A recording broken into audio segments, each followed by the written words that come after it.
आप सभी को नमस्कार। ज्ञानवापी मस्जिद के बाद जो कि एएसआई के फैसला आया और उसमें हिंदुओं को पूजा करने की सुविधा दे दी गई हुई है, इस पे मैं एक वीडियो बनाया हूं, जाके देख लीजिएगा। उसके बाद में आज बागपत कोर्ट ने हिंदुओं के पक्ष में फैसला सुनाया है और मुस्लिम पक्ष के जो अर्जी थे, प्ली थे, उसको रिजेक्ट कर दिया गया है। एक्चुअली यह केस 50 साल से चल रहा था, 53 साल से करीब करीब चल रहा था। और जो टीला थे, उस टीला का मुस्लिम पक्ष कब्रिस्तान और मजार घोषित करने को सोच रहे थे, इसके कारण वो कोर्ट में पहुंचे थे। जबकि हिंदू पक्ष बोल रहा था कि नहीं, यह लक्षागृह है जो पांडवों के लिए रखा है। थोड़ा सा डिटेल में इसमें देखेंगे हम।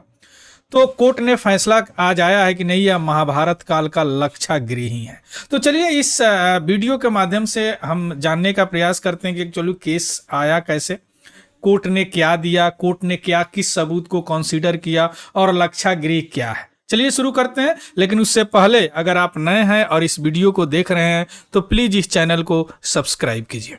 देखिए, ज्ञानवापी केस के बाद जो ज्ञानवापी मस्जिद था, उसमें जो तहखाना है, उसमें पूजा पाठ करने की अनुमति दे दिया गया, चूंकि एएसआई का रिपोर्ट पब्लिक होने के बाद। अब एक बहुत बड़ा फैसला आया है जो कि लगभग 53 साल से यह लीगल बैटल चल रहा था, यानी कानूनी लड़ाई चल रहा था कोर्ट में, बागपत कोर्ट जो उत्तर प्रदेश में वहां। और यह फैसला जो है हिंदू साइड में के फेवर में आया है। क्लियर।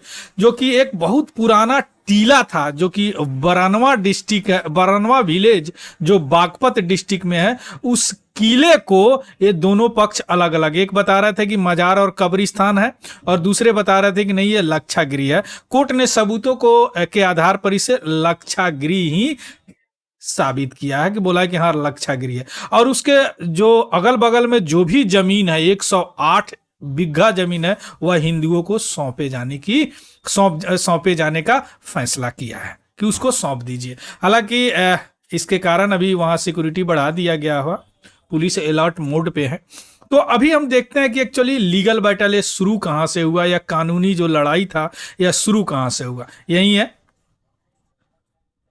क्लियर। अब हम देखते हैं कि ये लीगल बैटल शुरू हुआ 31 मार्च 1970 से, जब मुस्लिम पक्ष के नाम था, उनका नाम है मुकीम खान, जो कि बरानवा गांव के ही हैं। उन्होंने केस फाइल किया मेरठ डिस्ट्रिक्ट कोर्ट में। उन्होंने बोला कि जो यह पुराना किला है बरानवा में, बरानवा गांव में, वह एक दरगाह है और मजार है शेख बदरुद्दीन का, है ना। दरगाह है और मजार है शेख बदरुद्दीन का। क्लियर। जबकि हिंदू पक्ष से कृष्ण दत्ता जी महाराज, हालांकि ये बरानवा में नहीं रहते थे, डिस्ट्रिक्ट से, बागपत डिस्ट्रिक्ट से आउटसाइड में रहते थे, लेकिन उन्होंने इसका अपोज किया और बोला कि नहीं, यह एक पिलग्रिमेज साइट है, यानी यह हिंदुओं का एक साइट है, लक्षागृह है महाभारत काल का। क्लियर। उसके बाद में केस फाइल करने के बाद ये केस गया आर्कियोलॉजिकल सर्वे ऑफ इंडिया के पास, यानी भारतीय पुरातत्व सर्वेक्षण विभाग के पास। और उन्होंने क्या किया कि इसका सर्वे किया, जिस तरह ज्ञानवापी का सर्वे किया, साइंटिफिक सर्वे। तो इस सर्वे में बहुत सारे रेमिनेंट मिले हैं वहां से, और दूसरी जो यह बताते हैं, कंफर्म करते हैं यह कि लक्षागृह है, इसको लक्ष्य मंडप भी बोलते हैं, जो कि लाह का बना हुआ था, जो कि दुर्योधन बनवाए थे पांडवों के लिए, है ना। तो जो यह एंशियंट टीला है, जो पुराना टीला है बरानवा विलेज में, उसका भी खुदाई किया गया। किनके द्वारा? या पुरातत्व सर्वेक्षण विभाग के द्वारा। और बहुत सारे आर्टिफैक्ट मिले, बहुत सारे कलाकृतियां, मानव कलाकृतियां मिले, जो इस बात को इंगित करते हैं कि ये सारे महाभारत कालीन है। तो महाभारत कालीन है मीन्स लक्षागृह ही है। इसके अलावा उसमें कुछ ऐसे सबूत मिले हैं कि जैसे पांडव हिंडन नदी हिंडन नदी की तरफ निकले थे वहां से बच के, तो ये सारे सबूत भी वहां से मिले हैं। क्लियर। क्लियर। ये किनको मिला? यह मिला एएसआई को। तो इस सारे चीज मिलने के बाद एएसआई क्या कर दिया, इसको प्रोटेक्टेड मॉन्यूमेंट का दर्जा दे दिया कि यह संरक्षित स्मारक है। उसके बाद में अपना केस वगैरह केस तो चलिए रहा था, वहां पे कुछ टूरिस्ट वगैरह जाते थे, घूमते फिरते थे, है ना, हेरिटेज की तरह। इस तरह का बना दिया गया लक्षागृह बरानवा बागपत, और वहां पे लोग जाते थे, घूमते थे। Clear.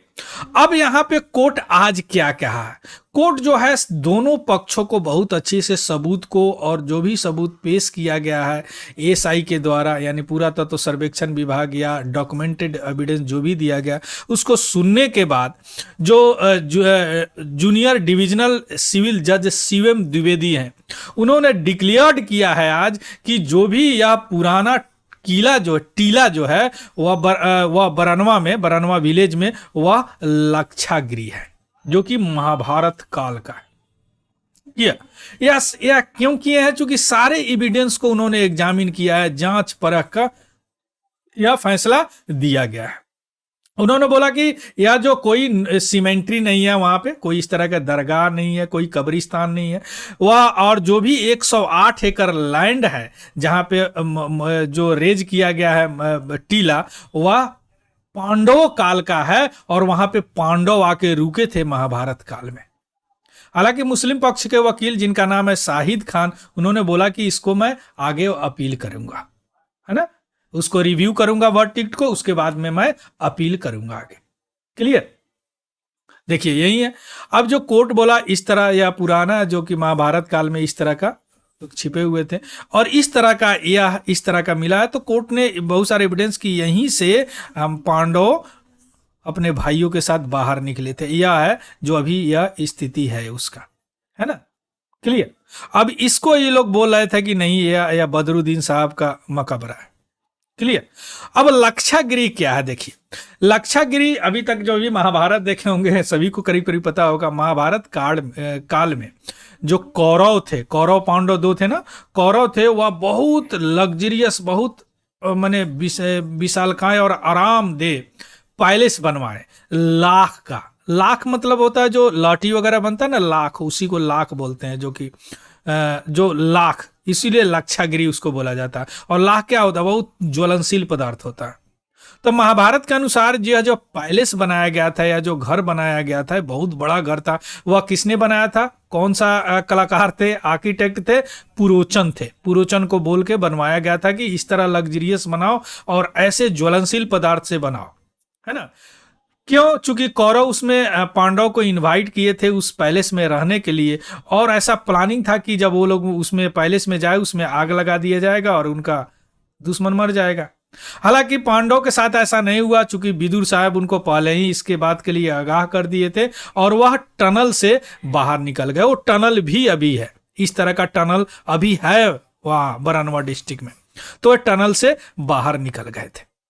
Clear. So this is all about the news. इसका पीडीएफ हमारे टेलीग्राम चैनल है तिवारी जनरल स्टडी, वहां से आप डाउनलोड कर सकते हैं और उसको भी ज्वाइन कर लीजिएगा। So thank you, have a good day and happy learning. Thank you very much.